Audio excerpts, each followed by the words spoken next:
جارێکی دیکە سڵاوتان لەبێ بینەرانی بەڕێز و خۆشەویست، خۆشحاڵم لە بەشی دووەمی ئەم دیدارە تایبەتەدا بە ئێوەی بەڕێز شاد ئەبمەوە بۆ گفتوگۆکردن لەسەر ساڵیادی هەڵگرستانی شۆڕشی گوڵان بە میوانداری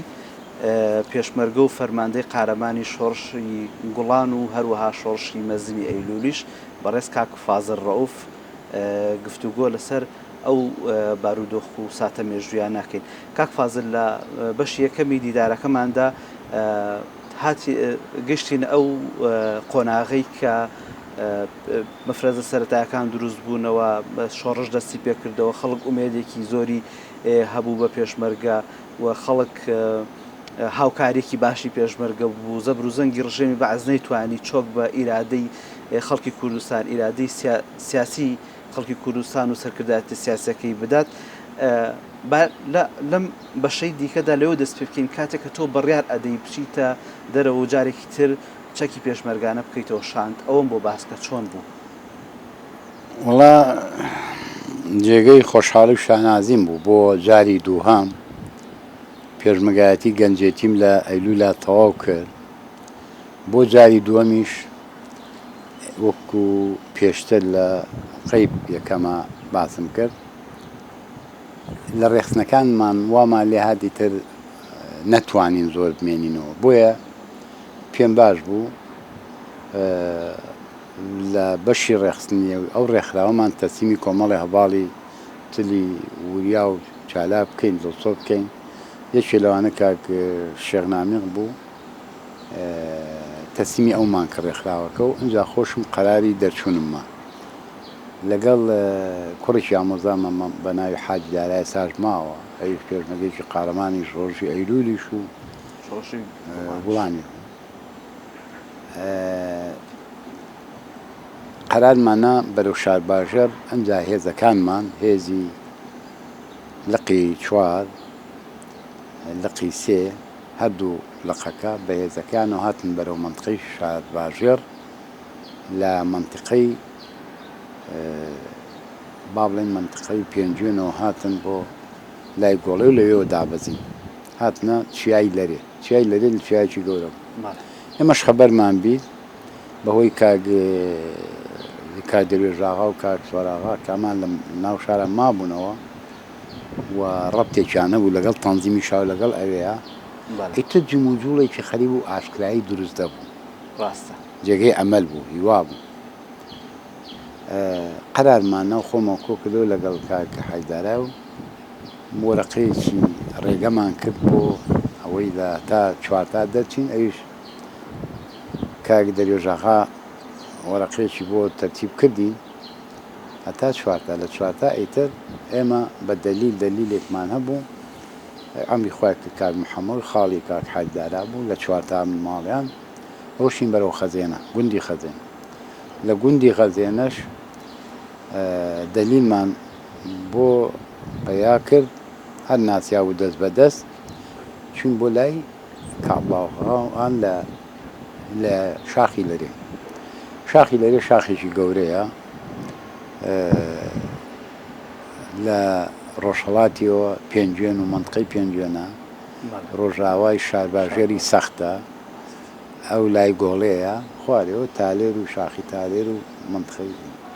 شاخێکی فراوانتە کە چوینە ئەوێ تازە هێزەکان هاتبوون. ئیتر لەوە من داڵی پێشمەرگایەتی بووم، چوومە ناوچەی 4 تا لای کاڵاغا. لەو قۆناغەدا ئێوە بارەگایەکی با بڵێن جێگیرتان هەبوو یاخود هەر بە چالاکی جەولەتان ئەکرد و ئەگەڕان، یان شوێنێکی سابتان هەبوو پشوویتیا بدەن یان مقڕێک بارەگایەکتان هەبوو؟ نە، کە ئێمە چوین هێزەکە هەل لە ناو کەپر و ساباتیان کردبوو، کاتی بوو لە چیای لەرێ. بەڵام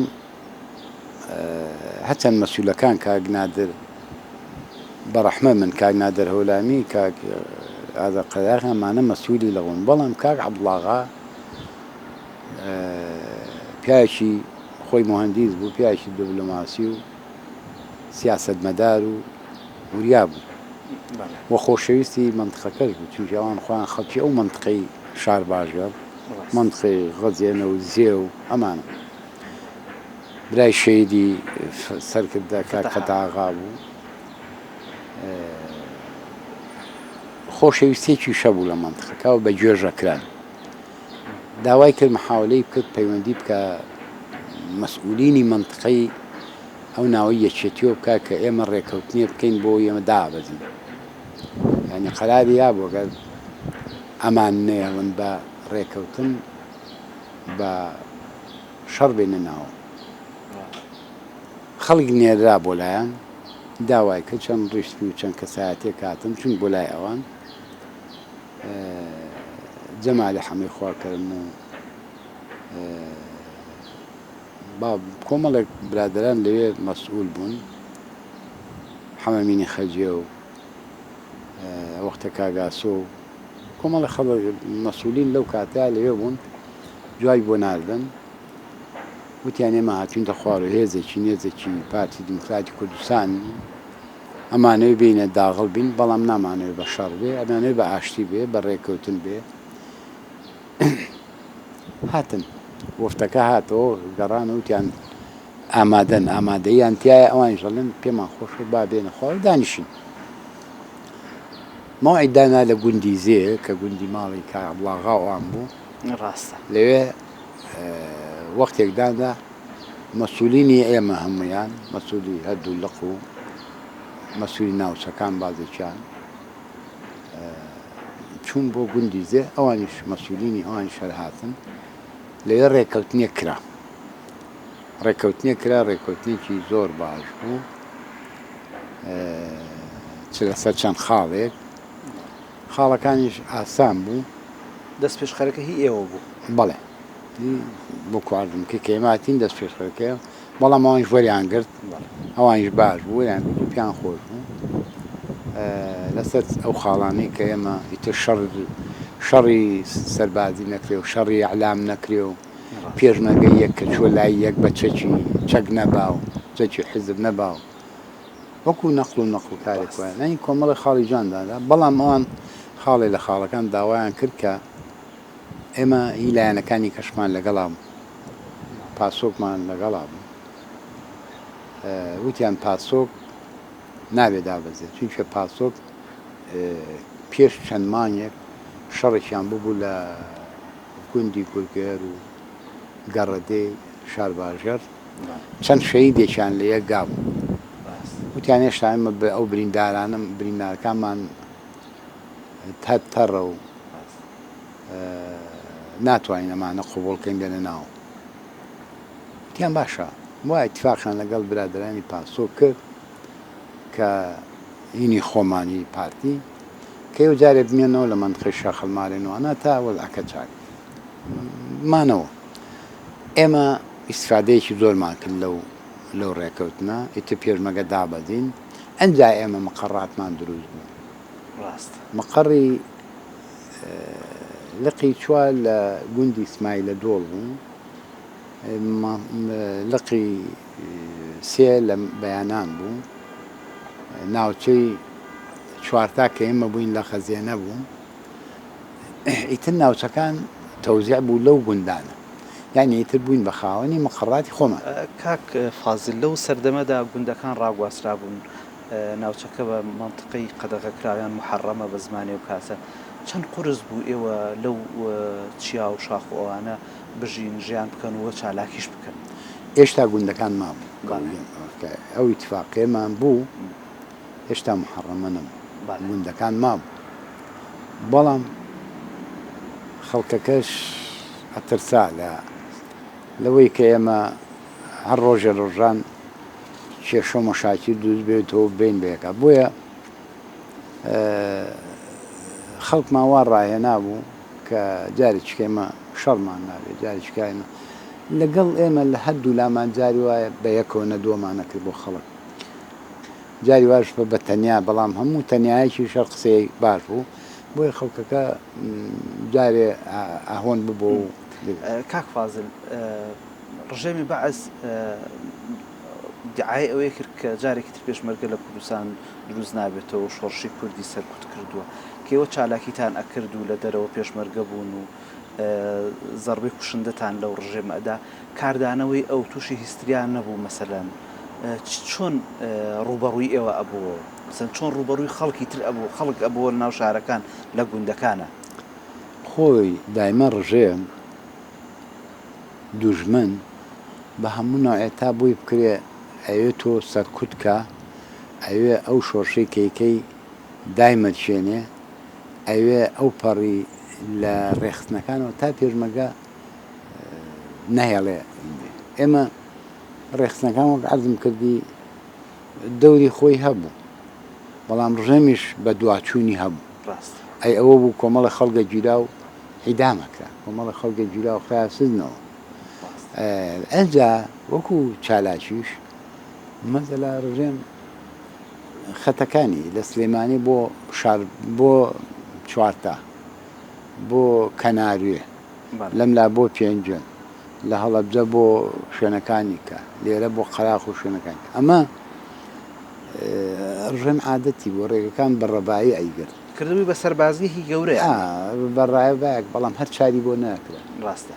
بڕوا پێمە لە ڕەبایی ئەتەنی لە بینەوە ڕبانۆ خۆمان پیا کرد لەگەڵەوەی کە ڕەبایەکان جیبوس تەژبی نەبێ سەگیشیان بەرڵا کردبوو سەگوەڕیش بوو بەڵام تۆ گوێ نایە شەو بوو خۆت پیا کرد لەبەرەوە ئێمە مشکیلەمان دایما هەموو لایەکمان مشکلەمان لە ناوخۆمانە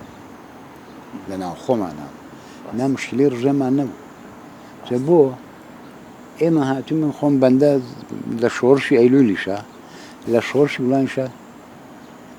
کارامە بووم لێزدان بووم بە مەفرەزەی ناوشار ڕاستە هەر ئەمەش وا ئاکا دوایی مەسەرەن پێکرد لە شاخ بێ و پێکرد لە ناو شار ینی بڕوا بکە لە شۆڕشی ئەیلولە چەنددار هاتنێتەوە ئەم بڕوا بکە لە شۆڕشی ئەیلولە هاتوین لە سەوڵەکە لە مخبەری سەوڵەکەمان ناوە لەوێمان ناوە هاتوین لە ڕبایی ناو ئابلاخ و کارەباکەی لای ئابلاخمان ناوە هاتوین لە سرچنارمان ناوە بەڵام لا گوڵانیشە ئەینی شت ڕژێم چەند فشارێنە ئێمە هاتوینتە ناو شارەوە لە ناو شارەوە یعنی ئێمە دا من بۆیە زیاتر حەزم کرد ئەو شتانە بنووسێ لەو کتێبەیە زیاتر مەبەستەکەمەوە بوو ئێمە چالاکی سیاسی و عسکەری و نەکانمان ون نەبێ دیار بێ هەر خەڵکی کە خۆی نەکا بە خاوەنی ئەم مەسەلانە ئێمە شەبووین ئێمە چالاکیمان کردووە چالاکی سەربازیمان زۆر کردووە ئێمە لە محەڕەمە کاتی گوندەکان بە کۆڵ لە سنوورەوە لە حدودەوە لە گۆڵێەوە لە منتقەی میشیا و لە منتقەی پێنجێنەوە لە منتقەکانی کە دوور بووین لە حدودا حدود هاتوین بە سلێمانی چالاکی خۆمان کردو نەمانتوانێت شۆ بگەڕێن ناو شارمانێتەوە ئەنجا شەی دۆم گەڕێن کاک فازل پێشمەرگەکانی شۆڕشی گوڵان زیاتر لە کام سنوور چالاک بوون یاخود بارەگاکانتان لە کام سنوورە بوو بەتایبەتی باسی پارێزگای سلێمانیەکەم سلێمانی ئەمە وەکو عەرزم کردی دوای ئەو ڕێکەوتنە تووشی بەداخەوە تووشی شەڕێکیکە بووین خراپ دوای ئەو ڕێکەوتنانەی ئێران هات فەجری چواری دروست کرد ئێمە دووبارە هاتینەوە شار باشە ئێمە مەقڕی سەرەکیمان و دایمە کە لانەمان بوو توانیمانە چیای سوورێن بە هەموو ئەو گوندانەی نزیکی گوندەکانی نزیکی ئەمە مەقڕاتی ئێمە لەمانە هەموو دواییش مەقڕاتی ئێمە لە شارباژەری سەخت بۆ تەختیش بەڵام زیاتر سەخت هەتا ئەچیتەوە منتقەی ماوە ئەمە منتقەی سلێمانی تا ئەو وەختە قەڵاتجێشە لەسەر سلێمانی بوو لە بناری خەندیل و ڕزگە و مارەدوو ئەمانە مەقڕاتمانە مەقڕاتی پارتی دیموکراتی کوردستان ئەنجا ئەچیتەوە بۆ منتقەی بێلوولە لای منتقەی دەربەنی خان بۆ لەوێش لەوانە مەقڕمانە بوو ئەمە لە وەختە ناسازە دوورەکانەوە کە مشکلەی ناوخۆشە بوو شەڕی ناوخۆشە بوو ئێمە لەمانە مەقڕاتمانە بوو هەبووین لەوێشەوە لێەوە چالاکی سەربازیتان نەکرد دەرەچوین بۆ چالاکی سەربازی زیاتر چالاکی سەربازیەکانتان لە سەربازگە و ئەوانەی دەرەوەی شار بوویان هاتیشنە ناو شار ئێمە من بەنیسبەت خۆمەوە زیاتر چالاکیەکان هاتینە ناو شار ناو شار خەڵکمان لێرەوە بردووە لە ناو شارەوە بردومان ڕفانومان ڕاستە هاتووینە ناو شارە ئەمەلیەمان کردو و گەڕاوینەتەوە ڕاست بەڵام سەربازیەکانیشمان مەسەلا هاتوین لە ڕەبای و ماسکای دەوری چوارتامان ناوە کەناروێمان ناوە ناوپارێزمان ناوە منطقەی ئەنجا وەکوتم چای سوورێن بۆ خوارەوە لەوانەمان ناوە ئەنجا هاتوین لە منطقەی ڕێگەی دوکان کەمینمانە بۆ کەمینماندا ناوە ئەمانە داوێت تۆ بە مەفرەجە ئەو کرد زەربەیەک لە ڕژێمەیە و دەرەچێت بەشێکیشی بۆ پەیوەندی بوو بە ڕێخستنەکانەوە ڕێخستنەکانی ناوشار بەڵێ مەسەلا تۆ ئەو مەفرەزانی کە هاتینا ناوشار دوو مەبەست بوو یەکیانەوەی کە عادێکی تەنزیمە دەکردەوە لێ پرسیینەوە لە تەنزیم و لەهین و بەشێکیانەوەی بوو کە چالاکێکە دەکرد دەرەچەوە ڕۆڵی ڕێخستنەکان چی بوو لە هاوکاری و پێدانی زانیاری و بەرچاوڕۆشنی بۆ ئێوە مەسەلەن لە ناو شارەکاندا بۆ دەرەوەی شارەکان ڕێخستنەکان چۆن ڕۆڵیان ئەبینی و کات ڕێکستان خۆی بڵاوی خەڵکو و کۆکردنەوەیان ڕێخستنەکانی کرد مەسەلا عەدەدی تیا کرد و دەوردە ئەگەڕان مەسەلا کاک فڵانکە یان فڵان ئافرەت پەیوەندیەکە بە دوانیکەوە بە ئەمە حەلەقاتێ دروست کە ڕێخستنەکان توانین ڕێخستن فراوان بکەن بۆ چالاکیەکانی ئێوە ڕێنیشاندەرتان ئەبوون یان ئەیان پاراستن هەر بۆ چالاکیەکان ئێمە هەم ڕێنیشاندەرمان بوون هەم لەگەڵمانە بوون هەم تەرجێکەن هەم لانەمان بوون هاتینەوە بۆ ناوشار لانەمان بوون یعنی ئەوانە کۆمەڵێکیان ماوە یعنی ئەگەر ناخۆش ئەگەر ناوی کۆمەڵێ بین و کۆمەڵێکیش لە بیر بێ ئەمە تۆزە زەحمەتە من لە چەند شوێنێکە لە کتێبەکەی جەنابیشتا خوێندومەتەوە و لە کتێبێکی تریشە خوێندومەتەوە کە جەنابەت مەسەلەن لە یەکێک لە جەولەکاندا دەچیتە ماڵی شەید حەمین گوڵچین دوای بەڵێەوە یەکێ لەو ماڵانەی کە ئەچوین ئەوێ بوو و دەوریشانە بوو کامەران کوڕە گەورەی کە شەیدی نەمر کاک حەمین گوڵچین بوو دەوری شێ بوو لەگەڵمانە کۆڵانە و کۆڵانە ها لەگەڵمانە یعنی ئەمانە مەسەلا ئەو کوڕانی خاڵم کاک شابازێ کاگارازێ ئەمانە کوڕی پورم کاک عەتا هەیە کوڕێکی کەمانەیە زاهیر ئامۆزامانە ئەمانە بە سیارە خەڵکیان بۆ هێنان ئەیان بردین یان هێناین ئەنجا بەکرە سوور هەیە بە ڕەحمە بێ بە وەفاتی کرد زۆر کوڕێکی چالاک بوو کۆمەڵێ گەنجمانەیە لە کچ و کوڕ هاتن بە دەنگمانەوە دەوریانەوە بڕوا بکەن وەکووا ئەوش بەستوانکەی پێنەوە بەڵام بەدەست و بەدەم هاواریە کرد ئێمە لە زۆر مەفرەزای هاتین کە زۆر دوور بووین ئەوانە کە تەقەمانە کردەوەوانیش هاواریان نەکرد ئیسپاتی بوونی پارتی و مەفرەزەکانی پارتیە کرد لە ناو سلێمانیا کە خەڵک نتوانێت بڵێ ئەوە پارتی بۆ دیار نییە بۆ هەینە ینی ئێوە لە چالاکەکانی ناو شارتانە کاک فازل کێتان بە ئامانجەگرت مەسەرن ئەو کەسانەی کە زوڵم و زۆرداریانە کرد بە زمانێکی ترەوانی تەعدایان لە خەڵکە کرد پیاوانی ڕژێم سەرانی ڕژێم بوون بەڵێ ئێمە جارێ لە لێدان بە ئابێجی و بەهین لە شوێنە حەساتەکە مەسا تۆ مقڕی باڵێنجەی شعبی سەرەکی کە لەم دوایە تۆپی عوسمانیان پێوت ئەوە زۆر سەرەکی بوو یەک دوو جار خۆ بڵێ تۆ نتوانی ئەو زیانە گەورە لەو بینا گەورەیە بێت بەڵام ترسێکی گەورەیە ئەمە پێشمەرگانی پارتی هاتوون لە ناوجەرگەی شارە لە فولکەی کاوەوە لەوێەوە تۆ ئاربێجی بنی بە ئەمە ترسێکی گەورەیە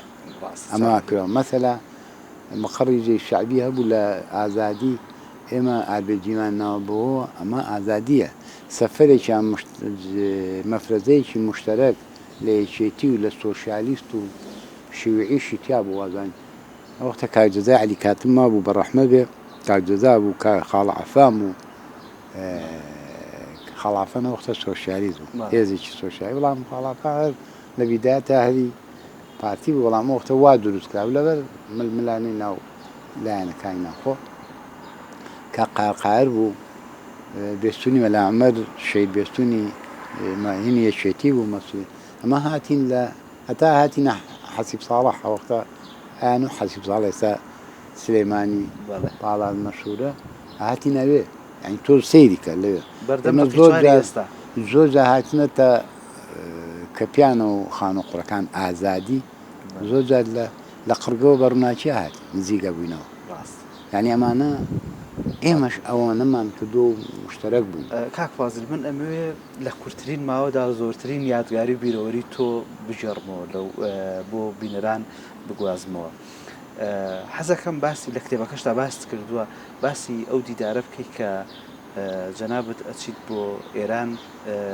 شەهید ئیدریس ئەبینیت و لە گەڕانەوەشدا دیتەوە سەرۆک بارزانی ئەبینی لە ڕاژان باسی ئەوم بۆ بکە. بەڵێ ئێمە هەشتا شەڕی شاربازوێ بەداخەوە دەستی پێکە نزیکی مەریوان و بینانە بووینەوە منیش فرسەتم هێنا داوام کرد کۆمەڵێ ماڵی کەسوکار هەبوو ئاوارە بوون لە منتخەی خوڕماباد و ئەو شوێنانە چووم سەفەرێکم کرد و دواییش فرسەتم هێنا هەر بە کەعەبڵاغام وتم ئەمەوێ سەرێکی بەم کەعەبڵاغا بەڕەحمە بنامەیەکی بۆ نووسیوتی پێم خۆشە بچۆ کاکدریسیش خەبەرم هەیە لە کەرەجە تۆ بۆ لای چووم برادرێکی کەش کە عەبەلالی ناو پێشمەرگەی کۆن بوو پیاوێکی محتەرەم بوو دیارە معالەجە و شتێ بوو بۆ تاران وتی حەزەکەم بمێ وتم چوین بۆ خزمەت کاکدریس بۆی لقی هەشتە و چوین و ماڵمان دۆزەوە چوین ئەوە یەکەم جارم بوو لە نزیکەوە بە خزمەت کاک ئیدریس بکەم کاکدریس کۆمەڵی سفاتێکی مهمی تیا بوو دیارە ئێمە کە چوین ئەوەی کە دەرگای لێکردینەوە تاچید نیم چونکە ماڵەکان وا بوو لە تاچید نیم کاک دلۆڤانی ڕەحمەتی و کاک نەچای چێک لەو کوڕەکانی دەرگان کردەوە توان هاتوین و سەری کا جەنابی کاک ئیدریس دەیەتی فەرموون چوینە میوانخانە دایانان کاک ئیدریس خۆیان یەکێ لە سفاتە مهمەکانی کاک ئیدریس ئەوە بوو لە نامەکان نووسراوە فازڵ یەکسەر باوەشی کردەوە ئەو چەند ساڵە تێکەڵە لەگەڵتا ئەیتە تەوقەی گەرم و وەزعتان و فەرموو کاک ئیدریس لەو حاڵتانەیە زۆر خۆش بوو زۆر کراوە بوو زۆر هین بوو ئیتر وەزعی هەواڵان و ئیتر ئەنجا پایپی پێ بوو بەکێشە جاجار دایسان و خونێکی لیا و کەوت دایەنا و قسەی خۆشە زۆر هین بوو ئەو ڕۆژە مەوعیدێکی هەبوو دیار بوو دکتۆرێکی عەرەب هات میوانی هات لەو کاتە وتی وەڵی حەزەکەن ئەم شەو میوانی ئێمە بن سبێنێ زۆر دانشین حەزەکەم باچیە باڵان و مەنتقەکە و چوو نەوەڵاگە ئیجازەمان بێ ئێمەژە ئیم شۆچینە دەرەوە بەرحاڵ ڕێکەوتین لەوەی کە سبەی نەبین بۆ بەیانی هاتینەوە کە هاتینەوە سفاتێکی کەیم لێبینی زۆر هەواڵی خەڵکانی سلەیمانیە پرچی لە پیاوە ناودارە کچاکان ئەم بێلەوەی کە زاوای سلەیمانیانە بوو بەڵام هەواڵی کۆمەڵی خەڵکی پرچی زۆر لام وەکو شارەزایەکی تەواویە بێ لە سلێمانی ڕاستپاردەی ئەو چی بوو بۆ ئێوە بۆ لە گەڕانەوەیە کاک ئیدریس؟ وەڵا ڕاستپاردەی ئەو کاتە تەحەموولکردنمان بوو ئایندەیەکمان هەبێ خەمتان نەبێ ئەبێ ئێمە شتەکان بەڕێکەوتن بکەین بەڕێکەوتن بیکەین باشە بەڕێکەوتنێکین بە نەوعێکی کە توانین بینخەن چونکە بۆ زۆر دژی شەڕی براکوژی ناوخۆ بوو ئەمەیان ئەجێرمەوە بۆ جارێکی کە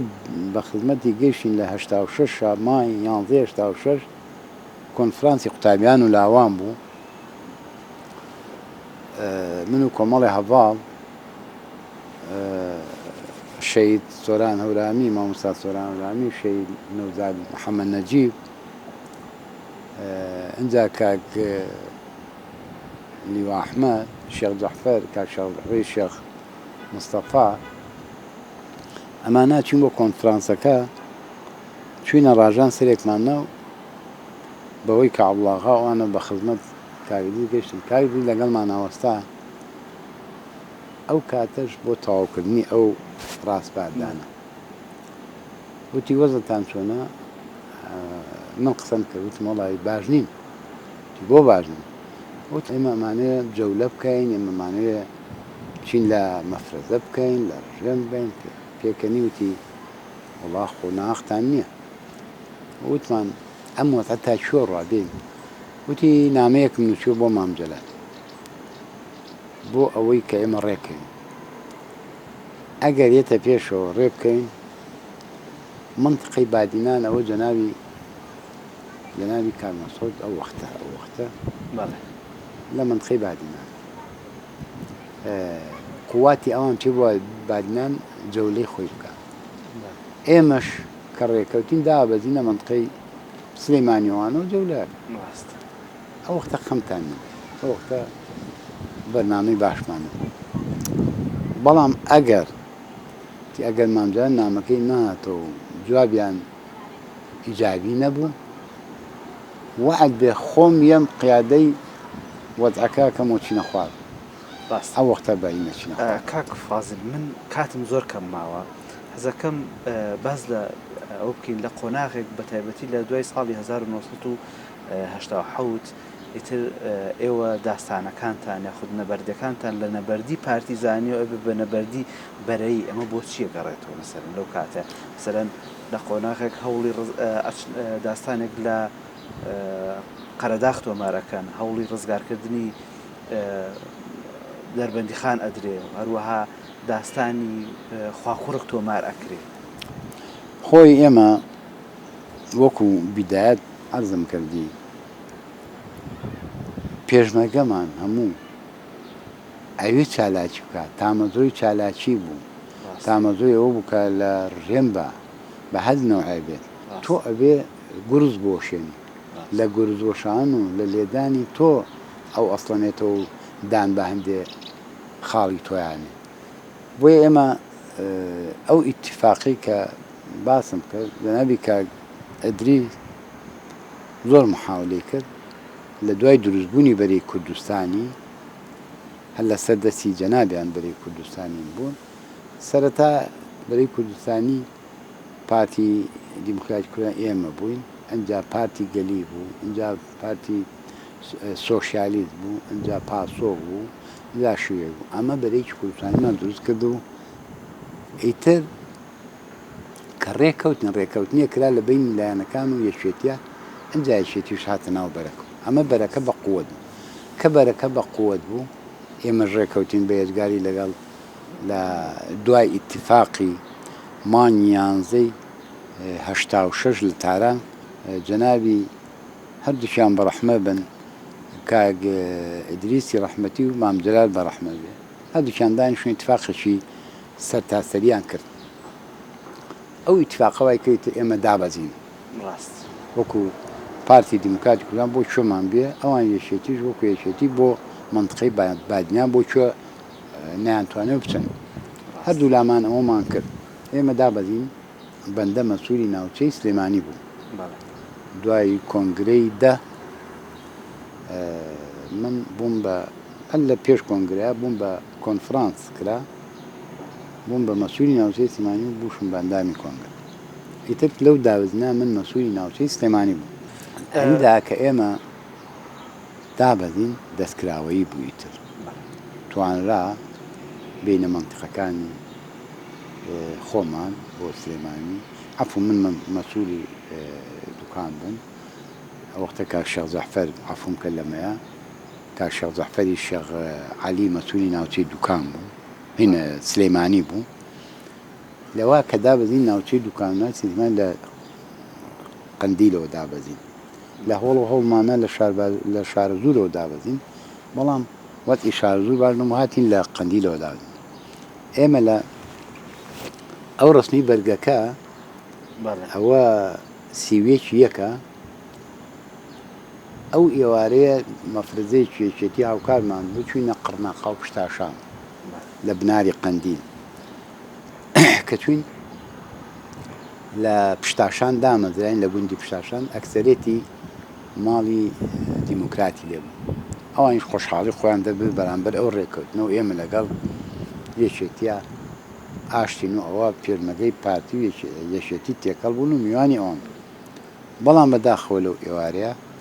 کە ئێمە شتا دانەمەزرامین کە دامەزراین ئیزاعەکەی خۆمان هاواری کرد بۆ وەفاتی کاک ئیدریس ئەو ئێوارەیە ئەوە بوو زۆر پێین بووین بەڵام زۆر متەئسیر بووین ناخۆشە تۆ کاک ئیدریسێ تازە پێگا و گەنجێکە و هاوکاری جەنابی سەرۆکە و قایدێکی ئاوا و یەکێ لە قایدە قارمانەکانی هەڵگیرسانی شۆڕشی گوڵان و پاڵپشتی جەنابی سەرۆک و هەموو سفاتێکی گەورە و پیرۆزی تیا بوو ئەومان لە دەستدا گەورەی و بەقناعەتی جەنابی سەرۆک بازانی سەرۆک مەسعود بازانی لەوەیە هین بوو کە خۆی لە ئیزاعەکە لە بادینانیش بوو بەشەت خۆی مشارک نەبوو لە پرسەکەیە خۆی لە بادینان بوو لە بادینان و هاواری کرد وەفا و خۆشەویستی بۆ ئیدریس و بۆ بارزانی نەمر و بۆ هەموو لایەکان ئیدامەیانە بەکار و چالاکیتان بڕۆن ئەوە دوای ئەو ڕۆشنەمان ئەوە لای گوندی دیلمانە لای گوندی دیلمان کە پایتەختی ماڵی بارزان لەوێ بوون و بوون و ڕۆژێکی تۆف بۆیە حەزم کرد ئەو ڕسمە لای نەکەڵ ئێمە عەفوم کە چالاکیەکان ئیتر لەمەوە کە هاتینە ناوەوە دەستمان پێکرد شانبەشانی برادرانی تر کە لە ناوە بوون ئێمەش بووین بە خاوەنی فەوزمان گرت و جەمعەمان گرت و ڕەبایەمان نەگرت و چونکی ئەمە هەمووی بە ئازایەتی تەنزیمیش بیا لە بیرمان نەچێت تەنزیم لەو دەورانەیە دەوری خۆیە بینێ ڕاستە کە ئێمە کۆمەڵێک چالاکی گەورە و ئەمانەمان کرد تا گرتنی قەراق تا گرتنی فەوجی باسەڕا تا مجەمەعەی ئەم تاسووزە کە دەورمان بوو کە کۆمەڵی ڕبای باشمان لەو ڕێیانەگەر کاک فازل ئەگەر بە کورتی بۆم باسکەی لە قۆناغێک لە قۆناغەکان لە دوای پرۆسەی بەدناوی ئەنفال مەسەلەن ڕژێمی بەعز لە دوای تەواوبوونی شەڕی 8 ساڵی نێوان ئێران و عێراق دوایتر زۆر بە قورسی دێ هەوڵی لە ناوبردننی شۆڕشی گەلی کوردستاندا بەڵام پێشمەرگەکانی پارتی دیموکراتی کوردستان و شۆڕشی گوڵان زەربەیەکی زۆر توندی لێدەوەشێنن لە خواکوڕک ورەی کاریگەری ئەم داستانە مێژوویە چی بوو بۆ پێشمەرگە خۆی ئەنفال لە بیرمان نەچێ بە سەراحەتەن قسە بکەین لە هەندێ ڕاستە ڕژێم بەرنامەی هەبوو لە ڕژێم لە دوای خاپڕکردنی گوندەکان و دروستکردنەوەی ئۆردوگاکان و محەڕەمە دروستکردن و ئەمە هەمووی بۆ لە ناوبردننی کورد قۆناغی یەک من مەقەڕمان لە هین بوو لای گوێزیلە گوندێکە بەرامبەر دەروی یاخسەمەر دۆڵ جافەتی بەڵێ یاخسەمەر گوێزی لە من مقڕم لەوێ یاخسەمەیش مەخەری جەناوی مامجەلال بوو لەوێ هێزی هێنا لە منتخەی سووسیۆوانە داینە خەبەرمان بۆ ئەمە هجوومێکی سەرتاسەری دۆڵی جافەتی و سەرکردایەتی یەکێتیە کرێت لە منتخەی مەرگە و منتخەی هین قوات هێنا لە منتخەی قەیوان هێنای لە جافایەتی و منتخەی دوکان داینا تقریبا مای ویلایەتی 24 و ئەوانە تقریبا وەکو پێویست ڕقەمەکە بڵێن ئەو شەوە بە چیمیایی باران گوندی یاخسەمەر کە مقڕی مامجلال گوێزیلە کە مقڕیەمی لێبن هەڵەدن نەوشیوانی لێبن سەرگەڵوو چاڵا ئەم پێنج شەردەیی باش کوتا بەچی بە کیمیایی لێیە ئەمە وای کرد جارێکی کرد غەوغاچی هینێکی لە منتخەکە ترسێکی پیشان ناو هێرشێکی وای کرد خەڵکەکەی نهاری کردەوە ئەو ڕۆژە ئێمە بینیمان کە وەزعەکە زۆر خەتەرە ئەنجا پیادەی جێیشات ئەنجا پیادەی قواتەکان هات لە هەموو لایەکەوە ئەنجا ئەو وەختە بە ڕەحمەوێ کاک نازم کەریم پاسۆ بوو سکرتێری پاسۆ بوو مقڕیوان لە مالومە بوو نزیک ئێمە بوو ئەو وەختە ئەوە هاتووتی وەرە باە کۆبینەوە جەماعەتێکی سۆشیالیستی شاتووە ئەمە پاش 2 ڕۆژ 3 ڕۆژ تەفسیلایەتی ناتوانایە وای لێ هاتی فشارێ خرەتە منتقەکەی پێچۆڵ کردی ئەمە قۆناغی ئەنفالی یەک دەستی بێت ئەنجا 2 لە هەڵەبجەوە دەستکرد 3 لە گەرمیان و تێوسێنان و چوارە ئاخر ئەنفال بەرەو منتقەی سۆران و دیانە و بە منتقەی هینچوو بۆ مسەلەسەکەوان ئەمە کە قوات هات وردەوە دەهێزی پێشمەرگەی کوردستان نزیک بۆ لەوەی کە خواکوورک شەڕی خواکوورک دوورگە شەڕی خواکوورک زۆر زۆر مهم بوو بۆ ئەویش لە کاتێکا بوو هێزەکان ئینهاریان کردبوو پارتی لەو کاتیا ئەو خەڵکەی ئینهاری کرد لە سنوورەکان و لە شارکەکانی ئێران بەڵام پارتی قوتی کۆبدە و شەڕی خواکوورکی کرد بە قیادەی جەناوی سەرۆک باردانی ئەو شەڕە ئیسپاتی بوونی کورد و بوونی سەرۆک بارزانی کە خۆی لە جەبهە قیادەی کرد و زەربەلیانێکی بە نووسیمانە لە کتێبەکە زەرەر و زیانی کوژرا و بریندار و ئەو زیانانەی کە مادی و لە ڕژێم کەوت ڕاستە ئێمەش کۆمەڵە شەیدی قارەمانمانە بەڵام سەرکەوتنەکە ئەوەی هێنا زۆر سپاس بەڕێز کاک فازڵ ڕەوف پێشمەرگە و فەرماندەی هەردوو شۆڕشی ئەیلول و هەروەها گوڵان ئەمڕۆ ماندوومان کردی بەڵام بیرەوەریەکانتان داستانەکانتان قارەمانەکانتان کە لە مێژوودا تۆمارتان کردووە جێگەی فەخر و شانازیە بۆ ئێمە و نەوە لە دوای ئێمەش بینەرانی بەڕێز و خۆشەویست بەم شێوە هاتینە کۆتایی ئەم دیدارە تایبەتە تا دیدارێکی تر هەر شاد بن.